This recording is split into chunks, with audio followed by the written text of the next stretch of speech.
Like a lot of the big guys in Hollywood close deals on handshakes. Okay, you know why? Because the town is so small and everyone knows each other, and all the top producers, all the top studio heads know each other. They have to cooperate with each other every day. They have drinks with each other. I mean, sometimes they'll be competing with each other, but at the end of the day, everyone knows everyone in that town. Anyone who matters can call up anyone else who matters in that town and ask about so-and-so. And if so-and-so's broken his word to someone before, he's not going to get a deal. He's not going to get a movie. He's not going to get a project. Okay, the town's small enough that the top guys can just call each other on the phone because they know that that's better than a contract. Because the town's so small, if the other guy were to break his word, it would be the end of his reputation. Or his reputation would be severely damaged. And I would bet money that for a lot of top business guys, it's the same thing, right? Don't make the mistake of thinking that like guys in big businesses are sharks. Okay, they're sharks in the sense of the way that they compete, but I mean, they're not gonna F their partners over, most likely. Most of them not. I mean, some do, but most guys aren't, right? Because they know that their reputation depends on it if they want to be able to get deals with other guys. If they fuck one guy over, they know that he's going to spread the word. It's going to be a relatively small scene with all those, the billionaires and the top guys, and then they're like, oh, this, so-and-so's dirty. He did this to this guy, so I don't want to do a deal with him, right? Those guys might do deals on handshakes too with people that they know. And if the guy's dirty, they're not going to put him in a company. Like, dude, Warren Buffett takes over a company, becomes an activist shareholder, and then he puts his people in there. Puts his people in there to manage. You think he's going to put his people in there to manage if those guys were dirty with him before? If they didn't fulfill their word, if they weren't legit? And vice versa. Do you think people are going to do business with Warren Buffett if he was known for just robbing people and just ripping them off left, right, and center? You think he'd have nearly the amount of money that he has now? Like, it's not possible. Okay, if Warren Buffett was known for like running Ponzi schemes and pyramid schemes and shanking up his business partners, he wouldn't have the 40, 50 billion. He'd probably be in jail. No one would trust him. His reputation would be garbage. And he's one of the guys, if he will tell you the same thing. He says it takes a lifetime to build a reputation and 5 minutes to bury it. So stay legit. I mean, you can make the argument that he owns some, home ownership companies that were involved in those predatory mortgages and in the crash or whatever.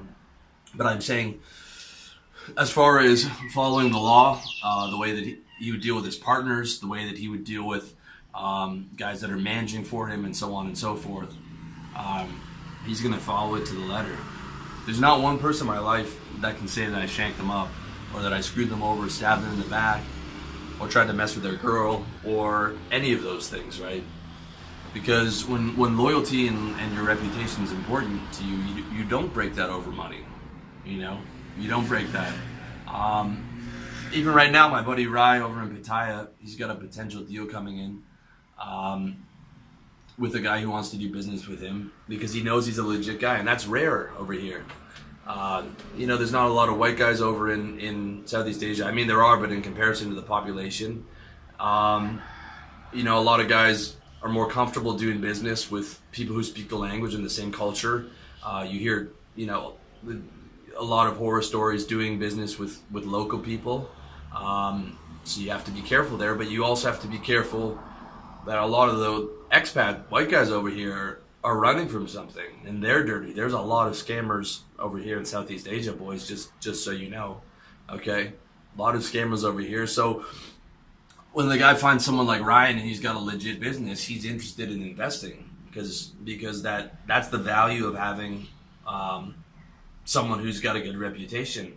On another deal with Rye that I'm putting together with a friend of a friend, looking at bringing him in there for the same reason. He's a high-level guy, was a high-level corporate guy, came over here, great at sales, solid, reliable.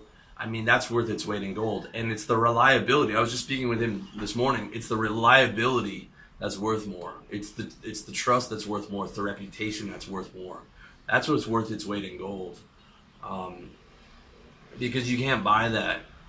Yeah, You can't buy reputation. You can't buy being in business with someone with a good reputation.